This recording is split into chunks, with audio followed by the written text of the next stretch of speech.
It's become stylish now to say we're conserving energy and resources, and it's begun to affect what we drive, what we eat, and the houses in which we live. Tonight from Sonoma County, Wayne Friedman has the story of a builder who is taking the concept back in time and to an extreme.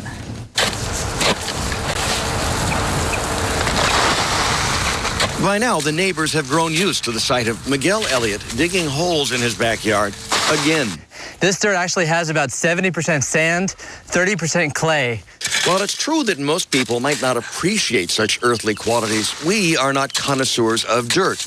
But Miguel has felt drawn to it for most of his life, and his parents have the pictures as proof.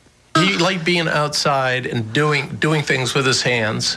Now the natural evolution. As we watched, Miguel mixed a little water into that dirt, and then he danced in it. Then he added some straw and danced some more. And before long, he'd molded gobs of the material historically known as cob. This is the oldest building material on Earth, and the majority of people in the Earth and the world live in Earth homes. And so his Back to the Earth movement in an era of prefab houses and drywall. Miguel uses cob to build small ovens. For a little more, he can add a large patio bench to surround those ovens, or a sculpture for a wall. This pet project behind the family home is a sauna crafted from that very same dirt in the backyard. This could actually be a house. I often sleep in here. I often put a plywood and a mattress here. And why would you want to sleep in here? Well, it's like every man needs a dome. I mean, come on. Every man needs a cave. I would say his imagination was always a thing about Miggy that was the most pronounced. He was actually conceived in a tent. We can make this red, right? Miguel learned earthen building while living in Central and South America. He came home to Sonoma County to try to make a business of it and seems to have found himself in the process. Now he gives weekend workshops. It's the perfect work party medium because kids can do it, elderly can do it, disabled can do it, people with addictions can do it. So, you know, some of them are addicted to cob. Like, yeah. Spoken like a man who has found a little bit of heaven by digging in the earth. His family is grateful. They still have a lot of it. Do you worry about losing your backyard? We have an acre of land. From Petaluma, Wayne Friedman, ABC 7 News. That's good to know. He's got plenty more to dig. Lots more dirt. All right.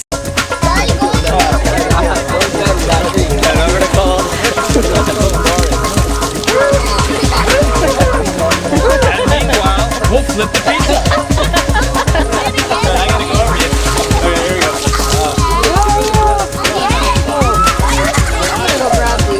This is a wheat-free. This is a rice flour. So we can put this pizza here on a little boat, little raft. Alright. And we can go ahead and help yourself.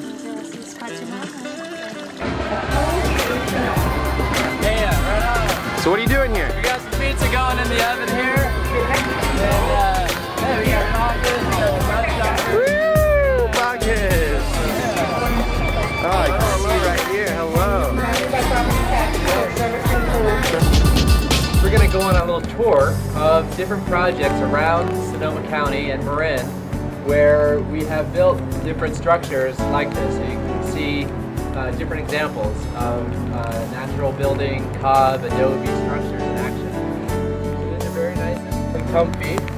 And so the backs of the benches were all made with adobe brick, and we actually used all the bricks that we used were made from adobe bricks that we made right up there. And additionally, the chimney of the oven is here in the mouth, and then so here's where we do our pizza. It's a goddess oven that I did here in the backyard of Petaluma.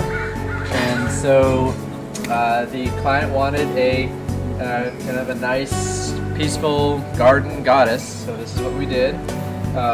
This also is using earth right from here. I dug a hole right over here. I got the earth and then took that earth and added some sand to it.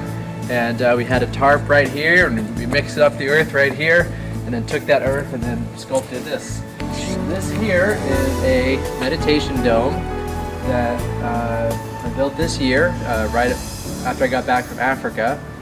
And this was made out of adobe bricks. So we've made a few hundred bricks now, and just using earth right from the site here, just mix it with earth and sand.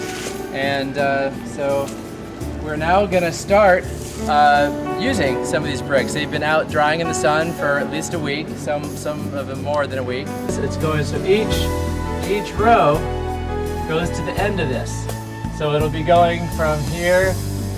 So pretty much from here on, it's really gonna start curving in, right? And so then it's gonna be about 9 feet tall. So it'll be 9 feet tall, 9 feet across. The site of the Cob Zebo, I call it. It's like a zebo, but it's built out of cob, so it's called a Cob Zebo. I built this, maybe, how long ago, Sarah? 10 years ago now? Maybe 2010, 11, like a long time ago. And it's really wonderful to come back and visit this site. So you can come and check it out.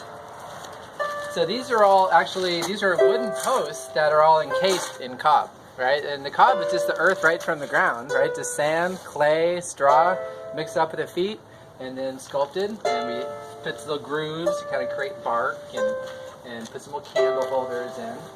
And so you can see here, so we have these two ovens. We call these the twin flames ovens. And so when we first did them, the idea was actually to have a gluten-free vegan oven over here, and then an anything goes oven over here. There's another nice little seating area. You guys want to sit down here, Jacob? And you guys want to sit down? All right. So it's a nice little place to sit. It gets very hot here in the summertime, so it's very comfortable sitting in here.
Masterpiece was done by Sir Cobalot, and he involved every single one of the students, from our littlest transitional kindergarten, 4th and 4-year-olds and 5-year-olds, all the way to our 8th grade students, 13 and 14.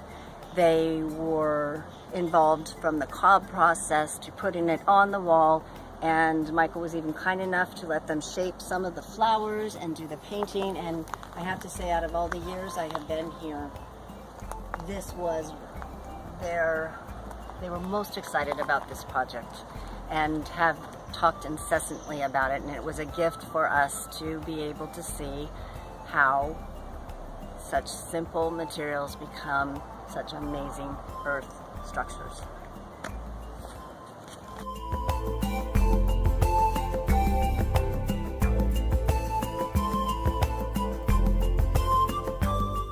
We are outside the Straw Bale School now, here at the Sacred Stone Camp. So you see here, this is the side of the Sacred Stone Community School. So the idea is that this is going to be a school for the children here at the camp, and hopefully this will actually become a permanent village of some sort. And so the owner of the property asked if we could actually build this Straw Bale School for the kids. And so I'll show you inside. This is actually, so far, this has been a project of about 3 weeks of working to get the straw bales up and the roof. And so we've been working this past week on getting the earth put on the walls.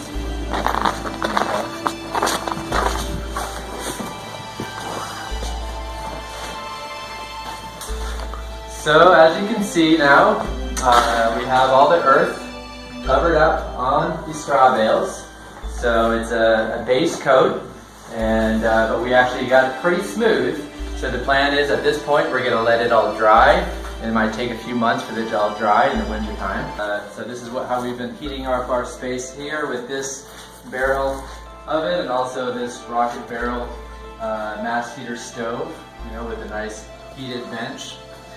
So I've arrived here in El Bolson in southern Patagonia, Argentina, and just got here today, and I'm very excited. And I'm here at the La Escuelita school, the Waldorf kindergarten school that I worked on about 10 years ago, back in 2002. And so I always knew that in 2012 I was going to come back to visit, so here I am. So I'll give you a little tour of the school. It's actually holding up very, very well. So since I was here last, they put a red pigment on it, probably a lime wash of some sort with a red pigment. My name is Nita B. I'm with the village in Oakland. We are a group of housed and unhoused folks here in Oakland that see the crisis of homelessness and gentrification. The crisis of housing and gentrification has created this ridiculous crisis of homelessness, as you can see, where people are living in inhumane conditions. And so what we're trying to do is seize public land and private lands to build homes for folks. We're excited that Miguel will be here to build a cob house and a cob oven. Hi, welcome to the Hobbit Hut here at the Solar Living Center in Hopland. This is a structure I've been working on for the last couple months.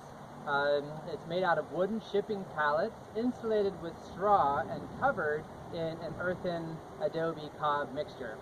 I'm pretty certain that this model here is about the best example design that I've come across for super low cost, very quick to build, very durable, and well insulated structure. So I'm hoping that this will kind of set a model precedence for other structures like this to be built. Let me show you the inside. So if you come in here, so you can see we had some fun creating these trees, putting bark in there, and all the wood for the door and the roof was all using recycled wood, actually from the Valley Fire in Middletown.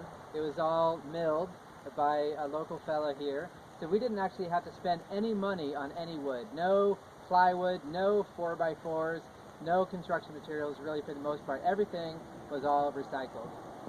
So, check it out.